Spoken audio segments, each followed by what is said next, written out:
Faly miarabantsika mianakavonay ravana amin'ny anaran'ny tompo a mahatratra ty alarobia 20 aprily 2024 izay hanatanterantsika ny fotoam-bavaka satria alarobia anio a anjara ny sampana fifoazana dia mampitomboana ho aminareo anie ny fahasoavana sy ny fiadanan'i Jesosy Kristy tompontsika. Dia ny mofinaina voalahatra anio a ny lioka toko 420 ny andininy fa 720 hatramin'ny 720 milohany amakina ny teny sy tondrana ny afatra ho antsika riavana dia hiombona amin'ny vavaka fiderana sy fisaorantsika rehetra. Dia hivavaka ary isika. Andriamanitra ray zanaka fanahy masonao mideranao ary mankalaza sy manome voninahitra anao zahay izay noforononao izahay izay novonjenao tamin'ny alalan'i Jesosy Kristy tompo izahay izay omenao isanandro izay rehetra sahaza ho anay sy mahasoa anay koa dia rainay sy ankalazanay ianao Andriamanitra rain'i Jesosy Kristy tompo. Misaotra indray no ity andro vaovao ity omenao, misaotra noho ny fahavelomanay, misaotra noho ny fitiavanao Andriamanitra fa tsy miovy zany ary mahari-po aminay ianao na be aza ny fahotana sy ny elokay dia maharitra miaritra zany ianao amin'ny alalan'i Jesosy Kristy tompo. Ankehitriny entinay eo aminao ny fahotanay sy ny tsy fahamendrehanay rehetra ny elokay koa satria mpanompo tsy mahasoa ihany zay. Dia sasao sy diovy indray zay tompo noho ny rason'i Kristy ary omeo anay ny famelan-kelokao ny famindramponao mba hadio zahay ary ho masina ao aminao Jesosy Kristy tompo izay nanolotra ny ainao hamonjy anay. Aoka ny fanahy masina no hitarika anay ao amin'ny teninao, hanome anay fahazavahan-tsaina sy fahendrena ary hitarika anay mandrakariva ho amin'izay sitrapon'Andriamanitra ka hanekenay an'i Jesosy Kristy tompo. Mitenena ary ankehitriny fa mihaino izay amin'ny anaranao Jesosy no angatanay izany vavaka izany. Amen. Dia arivakina amintsika ny mofinaina voalahatra androany riavana.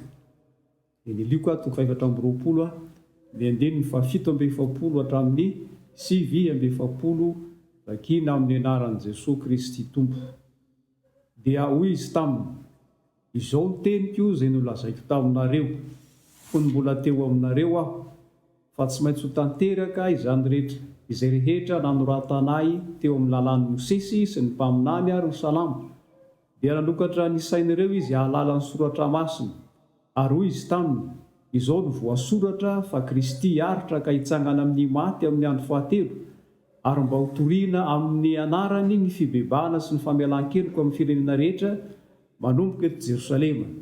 Ary anareo ny vavolombelona izany ary ino izao mampitondra ny teny fikasana raiko eo anareo fa mitoery ato an-tanàna mandra-panafinanareo amin'ny hery avy any amin'ny avo. Amen. Ray masonao manamasinanay amin'ny fahamarinana, ny teninao no fahamarinana. Amen. Ny andininy fa 720 no raisina ho vatsy ho antsika anio amin'ity alarobia ity a. Ny andininy fa 720 manao hoe ary mba ho toriana amin'ny anarany ny fibebahana sy ny famelan-keloka amin'ny firenena rehetra manomboka eto Jerosalema. Rehefa nitsangana tamin'ny maty ny tompo a dia manomboka ny fotoanan'ny fanirahana sy ny fitoriana. Izany no asa petraky Jesosy amin'izay rehetra mino azy. Izany fotoana izany dia mivelatra manomboka izao ka ambara-piveriny tompo indray ny amin'ny rahoan'ny lanitra. Ny votoatin'ny fitoriana dia ny fibebahana sy ny famelan-keloka amin'ny anaran'i Jesosy Kristy. Reto zavatra telo reto no mitoetra ety an-tany tamin'ny fitsanganan'i Jesosy Kristy tamin'ny maty. Voalohany a, resy ny fanjakan'ny ota sy ny fahafatesana. Faharoa, voatsara sy voaheloka mandrakizay Satana sy ny momba azy rehetra. Ary ny fahatelo a, mpanota azo vonjena ny olona rehetra. Noho izany dia metefa amin'ny olona rehetra ny fitoriana, dia ny fibebahana sy ny famelan-keloka. Tsy misy olona azo avahana tsy ho amin'izany na dia izay farany ratsy indrindra azy afa-tsy ny devoly ihany la efa voatsara sy voaheloka. Ary izany indrindra no nanamafisan'i Jesosy hoe mba hotoriana amin'ny anarany fibebahana sy ny famelan-keloka amin'ny firenena rehetra manomboka eto Jerosalema. Apetrany Jesosy tsara la hoe manomboka eto Jerosalema, izany hoe ireo izay nanombo azy tamin'ny azo fijaliana dia tokony hahazo famelan-keloka rehefa mibebaka. Ny toritenin'ny apôstôly tamin'ny andro Pentekosta dia manamarina an'izany manao hoe ko aoka ho fantatry ny taranak'Israely marimarina fa iny Jesosy nomboanareo tamin'ny azo fijaliana iny efa nataon'Andriamanitra ho tompo sy Kristy. Koa mibeba ary aoka samy atao batisa amin'ny anaran'i Jesosy Kristy ianareo rehetra mba hahazo famelana ny heloka reo. Ary na dia Jodasy koa aza dia mendrika hahazo an'izany, saingy Jodasy moa izany ny safidy ilay rehefa tsaroany ny fahotany sy ny fahadisoany namadika ny tompo dia ny safidiny ny hamono tena. Hitantsika eo amin'ny Matteo 7:20 ny 7 hatramin'ny 15 izany. Ireto ankehitriny no mahazo ny olona ka mahatonga azy tsy ho afa-mibebaka maro. Voalohany, tsy mahalala an'Andriamanitra izy ireny ka tsy mihevitra fa mpanota ny tenany. Izay ny voalohany, tsy mahalala an'Andriamanitra izy dia mihevitra fa tsy mpanota izy.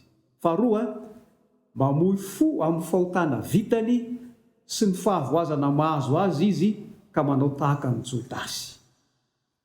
Ary fahatelo, manaiky ho mpanota ihany izy saingy miezaka manatanteraka ny ambaran'ny didy folo.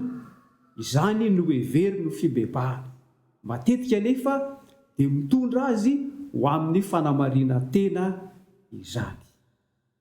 Ireo anankitelo no zava-misy. Ny fibebahana marina nefa dia izao ihany, fibebahana marina ahazona famelan-keloka marina. Voalohany, fanekena ho mpanota sy ny fiekena amin'izany. Faharoa, fanekena sy finoana an' Jesosy Kristy. Ary ny fahatelo, famelan-keloka sy fiainam-baovao. Ny tena fahotana ry havana dia ny tsy finoana, ary ny tsy finoana dia ny fandavana an' Jesosy Kristy. Izao no voasoratra ao amin'ny soratra masina. Izao no toko 7:5-12. Fa toy izao no tiavan'Andriamanitra izao tontolo izao, nomeny ny zanan'ilay tokana mba tsy ho very izay rehetra mino azy fa hanana fiainana mandrakizay. Fa Andriamanitra tsy naniraka ny zanaka ho amin'izao tontolo izao hanameloka izao tontolo izao, fa ny mba hamonjeny izao tontolo izao. Izay mino azy dia tsy ho eloina, fa izay tsy mino kosa efa voaheloka rahateo satria tsy mino ny anaran'ny zanakalahy nitokan'Andriamanitra izy. Ry avy malala ao Tompo, amin'izao fotoana izao dia aza variana fotsiny. Hoe rehefa mandeha ny fiainanao ara-nofo dia aza variana amin'izany.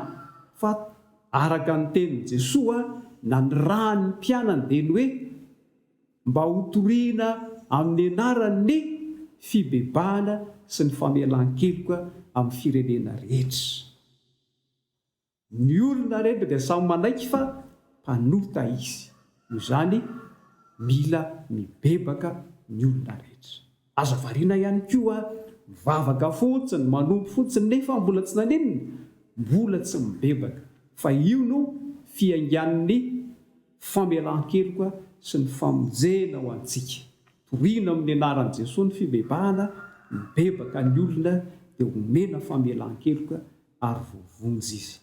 Tsy ny fivavahana, tsy ny fanompoana, tsy ny fanaovana asa soa no mahafa-keloka antsika, fa ny fibebahana voalohany indrindra amin'ny anaran'i Jesosy Kristy, ny fandraisana an' Jesosy Kristy ho tompo sy mpamonjy, ary ny ahatonga antsika olom-baovao ateraka izany.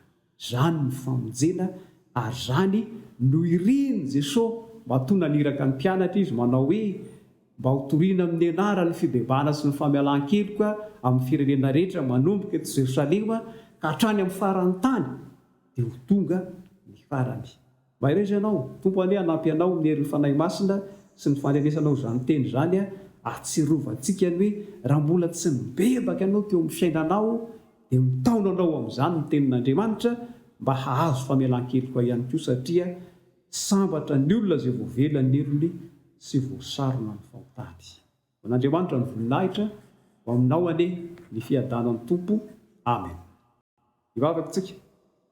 Isorana ianao hatrany Jesosy Tompo mifetezanao, miteny ary tsy miteny ihany, fa maniraka anay koa hanaiky tsara izay ambaran'ny tenin'Andriamanitra.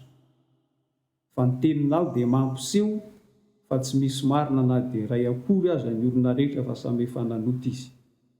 Ary izay rehetra dia manaiky izany fa mpanota. Tompo niza manaiky izany dia tario amin'ny fibebahana marina, ny fiekena fa mpanoto izay, ary ny fahotanay dia mahavery anay raha tsy bebahanay tokoa. Tario koa izay, tario ny olonao mba hanaiky anao Jesosy, fa ianao ihany no famelan-keloka tsara sy mahatoky indrindra, ary ao aminao ny fanavotana sy ny famonjena mandrakizay. Ho an'izay mbola tsy mahalala izany dia mba ho tonga eo amin'ny fahazavana ahalalany anao Jesosy. Ho an'izay mbola misalasala, hiasa eo amin'ny fanahy hanapa-kevitra izy. Ary ho an'izay minitsy mahalala izany, mba ho tonga ho amin'ny fibebahana sy ny fiovam-po. Tompo irinao ny olona rehetra ho amin'ny famonjena avokoa, ary tsy sitraka ho very na dia ray akory aza. Manavao ny fanoloran-tena aminao zahay, ka manolotra ny fiainanay manontolo Tompo, mba ho ao aminao andray ny famelan-keloka ao, hitombo amin'ny fiainam-baovao, androso amin'ny fahamarinana sy ny fahamasinana, ho zanak'Andriamanitra miandry ny fiavian'i Kristy, ka olombonjena mandrakizay. Taio indray fiainanay anio, taio izay rehetra atao, taio ny fahasalamana, taio ny asa, taio ny fianarana, taio ny fanompona, ary taio ny tokantrano tsirairay avy izay mitoetra eo anatrehanao sady toeranao koa Jesosy. Ny tontolo andronay anio sy izay ho avinay rehetra dia aoka mira-pirata ny voninahitra sy ny fahazavanao, ary voaro amin'ny aretina sy amin'ny ratsy zahay, ary ho ambinina amin'izay tokony ho anay rehetra. Nohony amin'i Jesosy Kristy Tomponay no azonay mivavaka toy izany, dia ho anao rery ny voninahitra ankehitriny sy mandrakizay. Amen. Dia raisoary ny tsodrano indray izay tolotra ho antsika ankehitriny amin'ny alalan'i Jesosy Kristy Tompontsika. Hitahy anareo anie ny Tompo ka hiaro anareo, hampamirapiratra ny tavany aminareo ny Tompo ka hamindra fo aminareo, hanandratra ny tavany aminareo ny Tompo ary hanomenareo ny fiadanana. Amen. Eo an'Andriamanitra irery ihany ny voninahitra amin'ny anaran'ny Ray sy ny Zanaka ary ny fanahy masina. Amen. Misaotra ny Tompo ny havana, misaotra antsika rehetra, misaotra ny teknisianina, misaotra ny mpiara-miasa rehetra ho aminao hatrany ny fiadanany, mahereza sy mahatanjao tahin'ny Tompo mandram-peona indray. Misaotra Tompo.